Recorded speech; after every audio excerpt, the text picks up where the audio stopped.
இங்கிலாந்துக்கு அடுத்து போய் பார்த்தோம் அப்படின்னா இங்கிலாண்டை பொறுத்த வரைக்கும் ஸ்ரீலங்கா கடைசியா ஓடிஐ சீரீஸ் 2021 விளையாடிச்சு. அது ஸ்ரீலங்கா இங்கிலாந்துக்கு போன டூர் 2021. இதுதான் ஓடிஐ பொறுத்த வரைக்கும். அதுல வந்து இங்கிலாந்து 2-0 ஜெயிச்சாங்க. T20 பொறுத்த வரைக்கும் ஸ்ரீலங்கா கடைசியா இங்கிலாந்துக்கு போனது அதே 2021. அங்க இங்கிலாந்து ஜெயிக்கிறாங்க 3-0.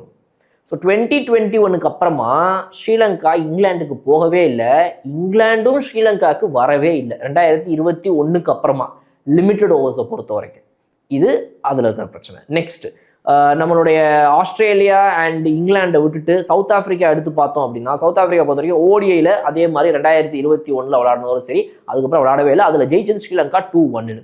T20 பொறுத்த வரைக்கும் அதே 2021 series. So England south Africa ரெண்டு பேருமே 2021 அப்புறமா பைலேட்ரல் சீரீஸ் ஸ்ரீலங்கா கூட விளையாடவே இல்லை. ஸோ இந்த செனா கண்ட்ரீஸ்ல 4வது ஆகிற கண்ட்ரி வந்துட்டு நியூசிலாந்து. ஸோ நியூசிலாந்து மட்டும்தான் ரீசெண்ட் டைம்ஸ் நிறைய சீரீஸ் விளையாடிட்டே இருக்கிறாங்க ஸ்ரீலங்கா கூட. நியூசிலாந்து விளையாடுது, இந்த செனா கண்ட்ரிஸ் இல்லாமல் பார்த்தீங்கன்னா வெஸ்ட் இண்டீஸ் விளையாடுது, பாகிஸ்தான் விளையாடுது, இந்தியா வந்து ஒரு 2 வருஷத்துக்கு ஒரு அப்பப்போ எப்பயாவது விளையாடிடுது. இதை தாண்டி இவங்க கூட விளையாடுறதுலாம் பார்த்தீங்கன்னா ஜிம்பாப்வே, ஆப்கானிஸ்தான் இது போன்ற கண்ட்ரிஸ் மட்டும்தானே தவிர இந்த ரேங்கிங்ஸில் டாப் 4 இருக்கிற டீம்ஸில் முக்கியமாக சவுத் ஆப்பிரிக்கா, ஆஸ்திரேலியா, இங்கிலாந்துலாம் இவங்க கூட சீரியஸாக விளையாடுறது இல்லை அப்படின்றது ஒரு மிகப்பெரிய ஒரு குவெஸ்டின் மார்க்காக இருக்குது.